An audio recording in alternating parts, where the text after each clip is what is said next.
Kansas wind didn't howl in October of 1887. It screamed. It came off the open plains like something with a grudge, finding every gap in the sod walls of the Voss homestead, curling under the door like cold fingers reaching for the last warmth inside.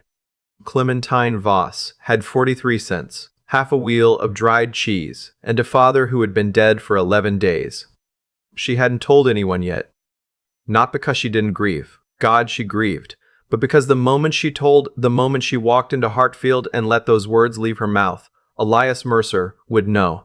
And the moment Mercer knew, the note her father had signed 6 months ago, the one she had found folded inside the family Bible, the one with Mercer's careful looping signature at the bottom, that note would become the only thing standing between her and the road.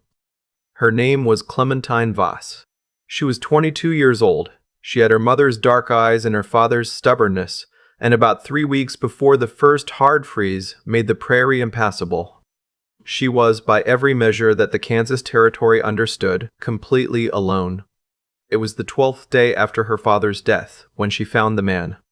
She had gone out before dawn to check the mule, a sway-backed old animal named Governor who had outlived 2 horses and her mother, and seemed personally offended by the cold. The sky was still purple at the edges, the flat land around the homestead stretching out in every direction like God had smoothed it with a board and forgotten to add anything interesting. Clementine was halfway to the barn when she heard it, a sound she first mistook for Governor having gotten himself tangled in the fence again. It was not Governor. Behind the rotted corner post of the old hay shelter, half buried under a collapsed section of sod roof that the autumn storms had finally won against, a man lay face down in the frozen mud. He was large, unusually, almost impractically large, the kind of man who looked like he had been built for a different century. He wore a heavy canvas duster that had been expensive once, and what was left of a dark flannel shirt beneath it was soaked through with blood that had frozen into a dark crust along his left side. Clementine stood very still for one long moment. Every sensible instinct she owned told her to go back inside, bolt the door, and wait for whoever had done this to move along. She thought of her father. She thought of how he had once walked 4 miles in a January blizzard, because the Harlan family's youngest had a fever, and their mother had sent word. He had come home with frostbitten toes and a satisfaction about him she had never been able to explain. "We don't leave people in the cold, Clemmy. That's the whole of it." She set down the feed bucket. It took her the better part of 20 minutes to drag him as far as the barn door and another 10 to get him inside. He was not cooperative. He was half-conscious, which was somehow worse than fully unconscious. He kept trying to rise, kept grabbing at things, once closing one enormous hand around her wrist with a grip that left bruises she would notice for a week. "Stop," she told him, not gently. "You're in the way of yourself." He subsided. She got him through the door. In the better light of the barn lantern, she could see him clearly. He was somewhere past 40, with a dark beard going gray at the jaw, and a face that had been shaped less by genetics and more by sustained outdoor hardship. There was a gash along his hairline that had bled freely and dried, matting his hair to one side, but it was the wound at his left flank that concerned her.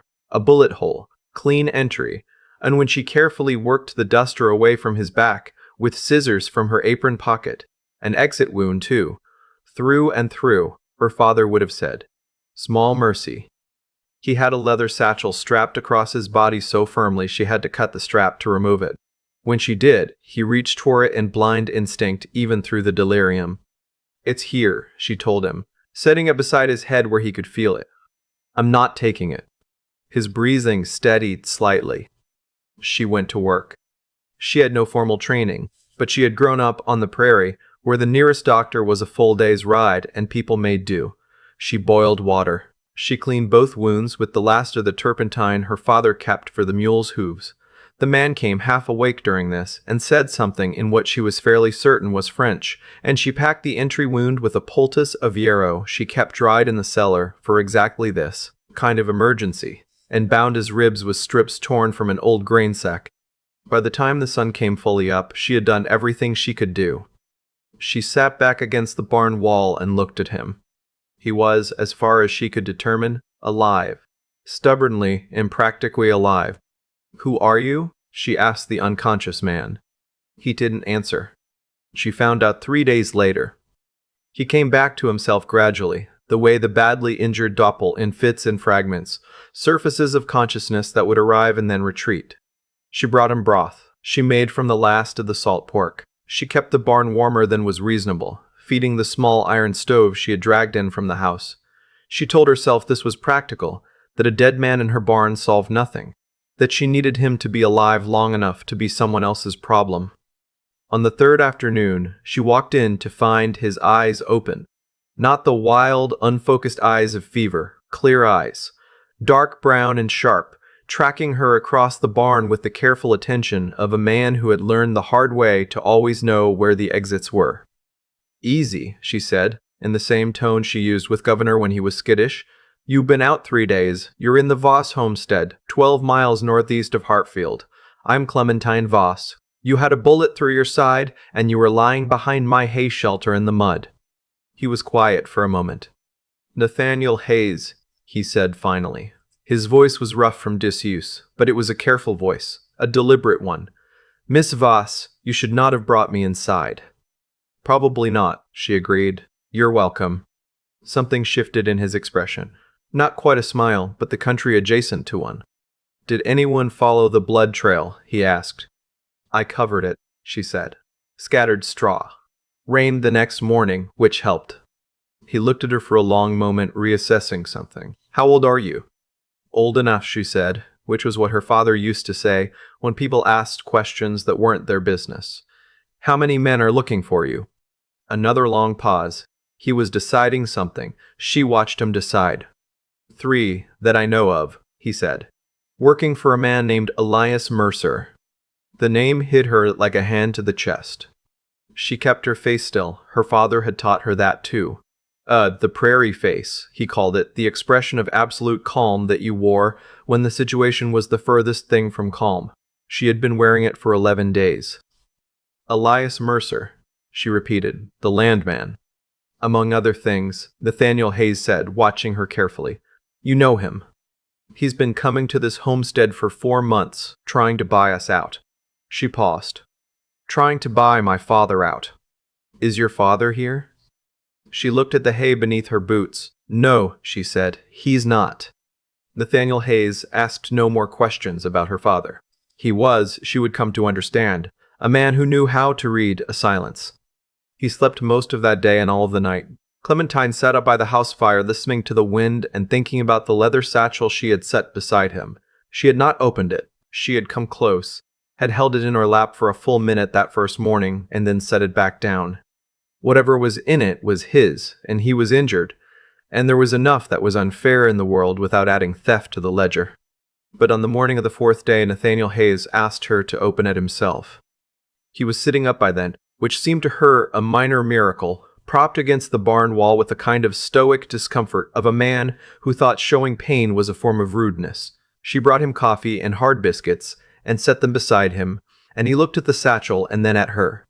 "I need you to look at what's inside," he said, "and I need you to tell me if you recognize any of the names." She unbuckled the flap and drew out a bundle of papers, maps, official-looking documents, correspondence folded into quarters. She went through them slowly. Nathaniel Hayes watched her face. The maps were of Hayes County and the surrounding territories. The documents were land surveys, several of them bearing the seal of the Kansas Land Office in Topeka. And the correspondence, 8 letters in varying states of formality, was between Elias Mercer and a man named Calhoun, who appeared to work for the Atchison, Topeka, and Santa Fe Railway. She read them twice. Then she set them down in her lap and stared at the barn wall for a moment. "The railroad," she said. "The main line extension is coming through this county," Nathaniel said. "They need water access for the steam stations.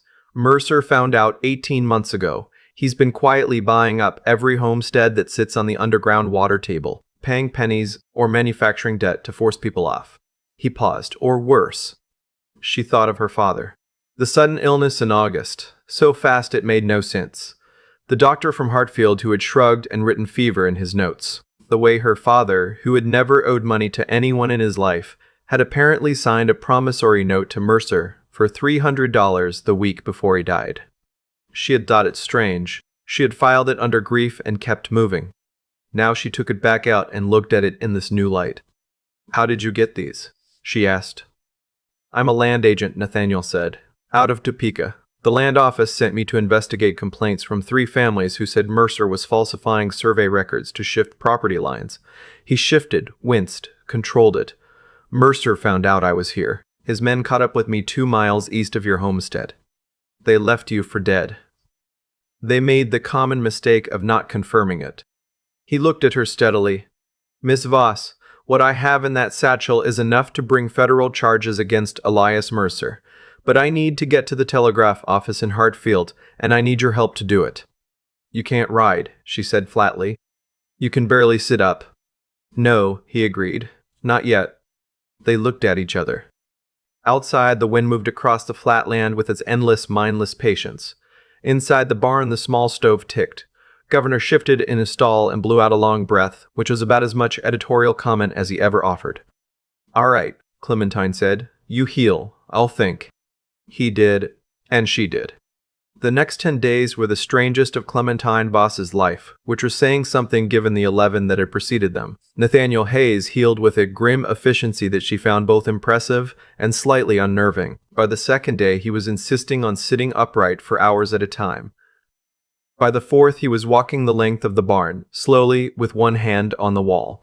By the 6th, he was chopping kindling in the yard, which she told him was too much, and he ignored her. And on the 7th, he had to rest for half a day, which she did not say a word about. He was not an easy patient. He was not much of a talker. But he was, she noticed, a watcher. He observed things the way a man does when he has spent years making his living by understanding situations quickly. He noticed that she gave herself the smaller portion of everything. He noticed that she had been sleeping in the chair by the fire rather than the bed, which she had given over to him once he was stable enough to move from the barn. He noticed that she went quiet in a particular way whenever the subject of her father came up. He didn't press, but he noticed. On the 5th evening, he was sitting in the chair by the fire. She had taken the other one, and he said, without preamble, "Tell me about the note Mercer has." She told him. All of it, the amount, the date, the signature that didn't look quite like her father's signature, but that she couldn't be certain about because grief had done something to her memory of small details. Nathaniel was quiet for a long time. How long was your father sick before he died? He asked. 8 days, she said. It came on fast. The doctor said it was a summer fever. He said it wasn't unusual. She stopped. Nathaniel said nothing. She heard herself say something she had not let herself say before, had kept locked behind the Prairie face for 11 days. He was never sick, not once in my whole life. He worked in the rain.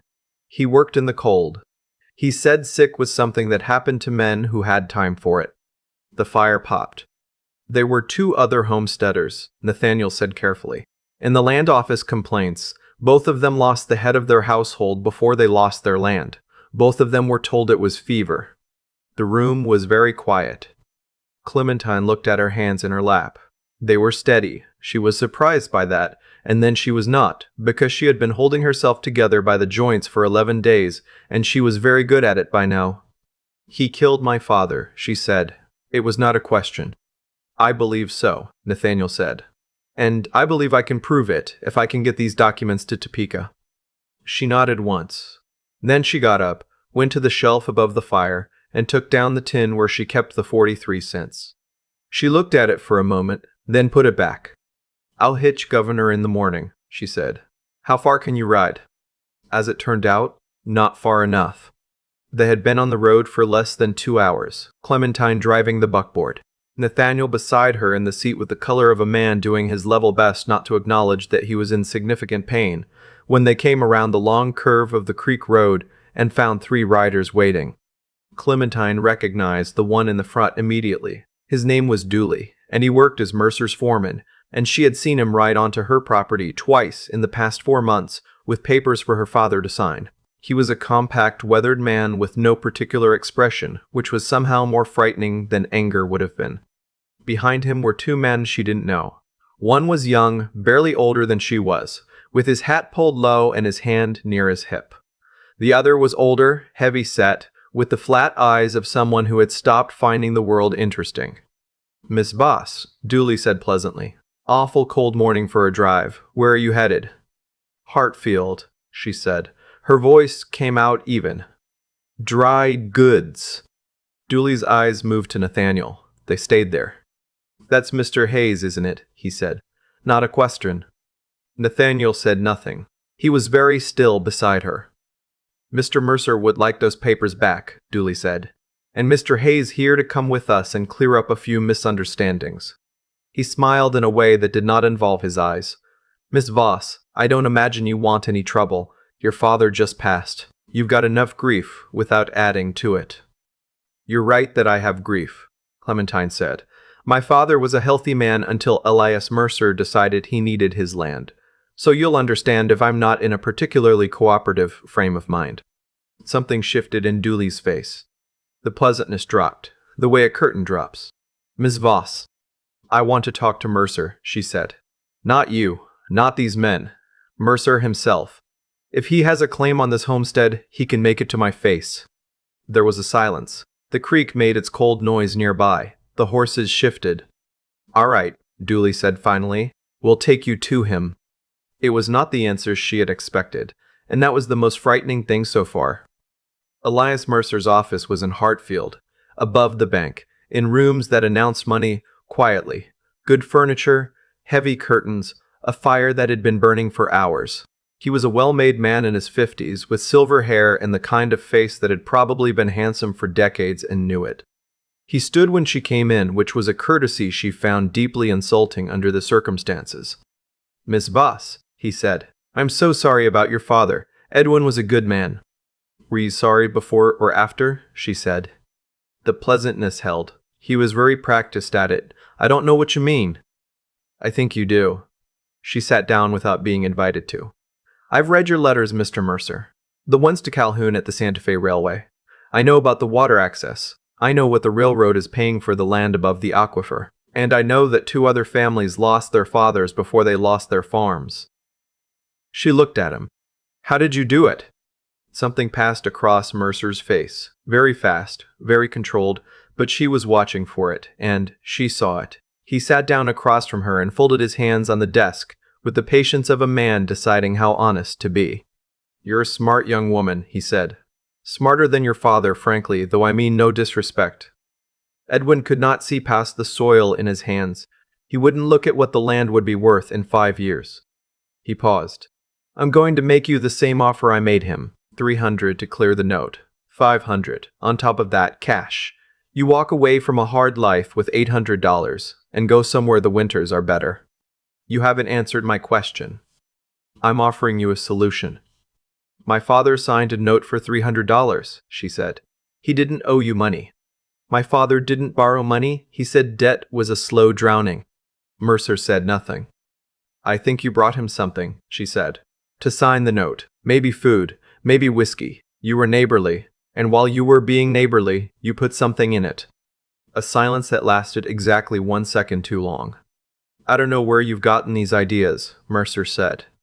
The arsenic would have looked like fever, Clementine said. She hadn't planned to say it.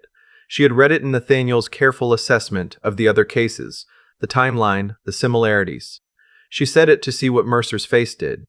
The doctor wouldn't have tested for it. Nobody would have tested for it. It would have just looked like a man who got sick too fast and died. The room was absolutely still.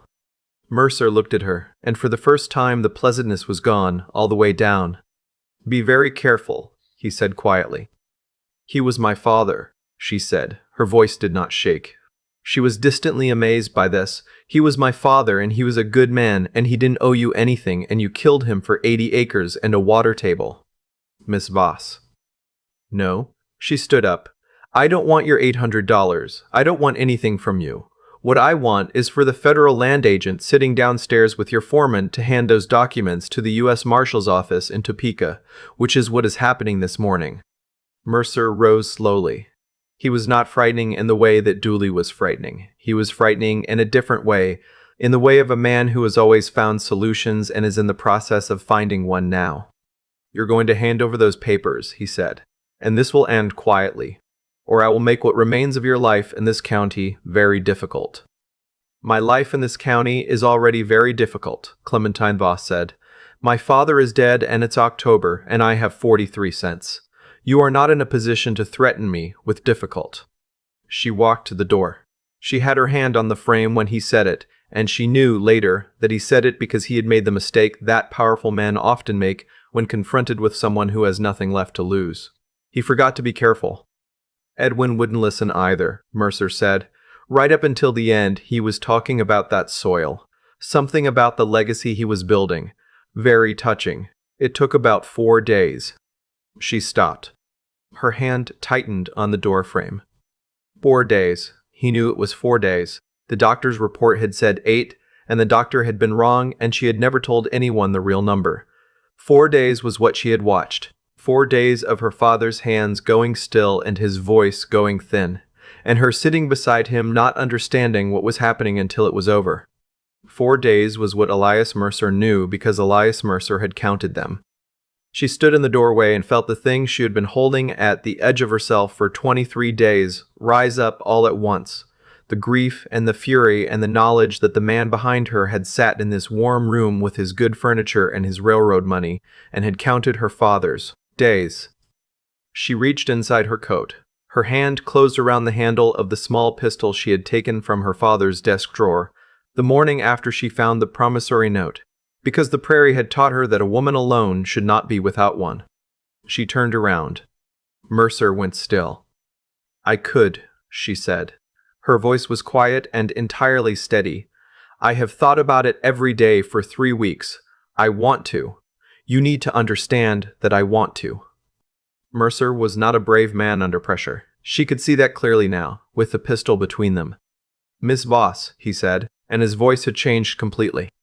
"But I'm not going to," she said, "because you dying here, today, in this room, would be fast, and you don't deserve fast."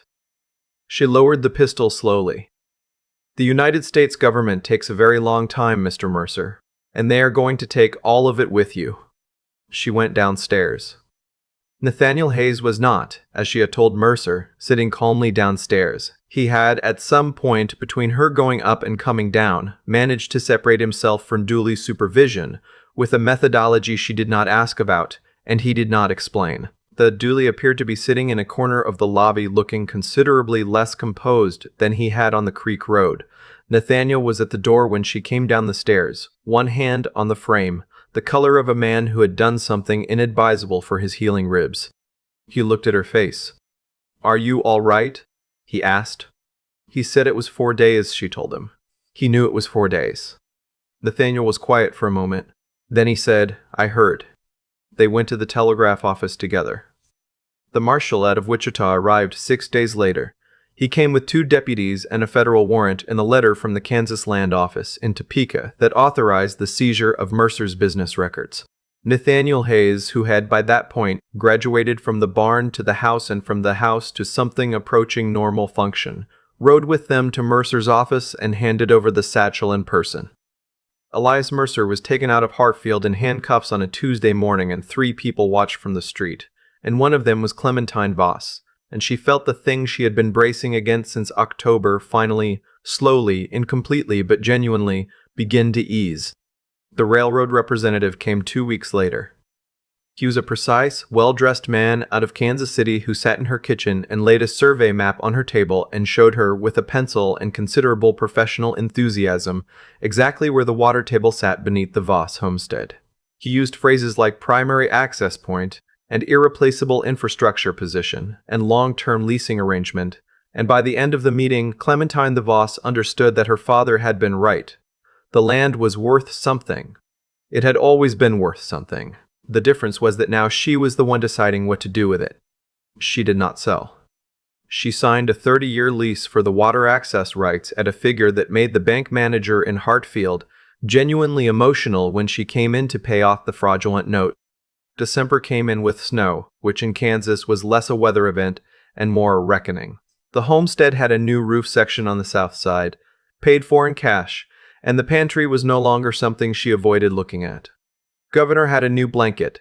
Small things, but they were hers. Nathaniel Hayes had been preparing to leave for 2 weeks. He was the kind of man who prepared to leave carefully, as if departure were a thing that needed to be planned precisely, rather than simply done. His horse was newly shod. His satchel, empty of its documents now, handed over to the proper authorities, was packed. He stood on the porch on a gray December morning with his hat in his hands, and the look of a man who had written his farewell speech and was now finding that it didn't quite cover the material. "The Topeka office has 3 more counties to survey," he said. "I know," she said. She leaned against the doorframe with her arms crossed against the cold. "It'll be spring at least before I'm back this direction." "That's a long time," she said. He looked out at the flat land, the pale sky, the bare trees along the creek. "This is a hard country to stay in," he said, which was not, she suspected, the speech he had prepared. "My father loved it," she said. "He said it was honest. Everything out here, you can see it coming. No hills to hide things behind." Nathaniel turned the brim of his hat between his hands. "I owe you my life, Miss Voss." "You paid it back," she said, "fairly and then some." "That's not—" He stopped, started again. "I mean to say, you are the most capable person I have met in 15 years of doing work that requires me to be around capable people." He said it like it cost him something. "I find that I am reluctant to ride away from that." "Then don't ride away from it," Clementine said. "Not today." He looked at her. "The north fence line needs repairing before the real freeze," she said. "The hay shelter you were sleeping under, the roof is half gone. I have cash money now and no idea how to buy lumber properly." She held his gaze. "Spring is a long time from now, Nathaniel, and the land is surveyed. The land office can wait 3 months. He was quiet for a long moment. 3 months, he said. "Or longer," she said, "if it turns out you're useful." For the first time since she had dragged him out of the mud behind her hay shelter, Nathaniel Hayes smiled fully, an unexpected thing, wide and warm and entirely genuine, the kind of smile that had probably been in storage for a while, waiting for the right occasion. He put his hat back on. "I am," he said, "exceedingly useful." He turned back toward the barn, and Clementine Voss stood in her doorway in the cold December light and looked out at the flat, honest, unforgiving land her father had loved, and felt, for the first time in a long time, like it belonged to her. I keep thinking about that moment when Clementine stood in Mercer's doorway with the pistol in her hand and chose to lower it. That was the hardest thing in the whole story to me. Not dragging a 200-pound stranger through frozen mud. Not sitting alone with her father's body for 11 days because she was afraid of what telling someone would cost her. The hardest thing was choosing not to pull the trigger on the man who deserved it. Because she was right. She wanted to. Anyone would have. And she could have told herself it was justice. She could have made it make sense. But she understood something that most people only figure out after they've already done the thing they can't take back. That becoming the kind of person who shoots a man in cold blood, even a guilty one, is a cost that doesn't show up until later. It shows up in how you sleep, in how you look at your own hands. That's what I think about when I think about moral courage. Not the big dramatic version, the quiet version. The version where you have every reason to go one way and you choose the harder direction anyway. Not because someone is watching, not because you'll get credit for it, but because you know who you want to be when it's over. And then there's what Nathaniel brought her. Not the railroad contract, not the federal warrant. Those were just consequences. The world catching up with what was already true. What he brought her was information. He handed her the means to understand her own situation clearly, and she took that and she thought. She pieced together what had happened to her father from fragments, the timeline, the note that didn't look quite right, the doctor's answer that was too easy. She didn't have proof handed to her. She built it. That kind of clear-eyed thinking, the willingness to look at a painful truth directly, instead of letting it stay blurry, because blurry is more comfortable. That's its own kind of strength, and it's rarer than people admit. But none of it would have mattered if she hadn't held on long enough to use it. 43 cents. And a dead father and a fraudulent debt. And winter coming. And she just kept moving. She rationed the cheese. She covered the blood trail with straw. She made broth from the last of the salt pork, and she sat vigil in the barn, and she kept the stove fed, and she did not stop. That kind of endurance isn't dramatic. It doesn't look like strength from the outside. It looks like a woman doing ordinary things under impossible conditions, but that's exactly what it is. What I take from Clementine's story is that these three things only work together. The clear thinking without the endurance just becomes paralysis. The endurance without the moral backbone just becomes survival, for its own sake, grinding forward without knowing what you're preserving yourself for. And the moral courage without the intelligence behind it can get you killed, or worse, can turn you into the thing you're fighting against. She had all three on that porch in December when she told Nathaniel Hayes the fence needed fixing, and the hay shelter needed a roof, and she had no idea how to buy lumber. She was offering him a reason to stay. She was asking for help without making it small. She already knew what her land was worth, and she already knew what she was worth. And she stood there in the cold and said both things out loud without flinching. The world didn't give Clementine anything, but it couldn't take what she'd built either.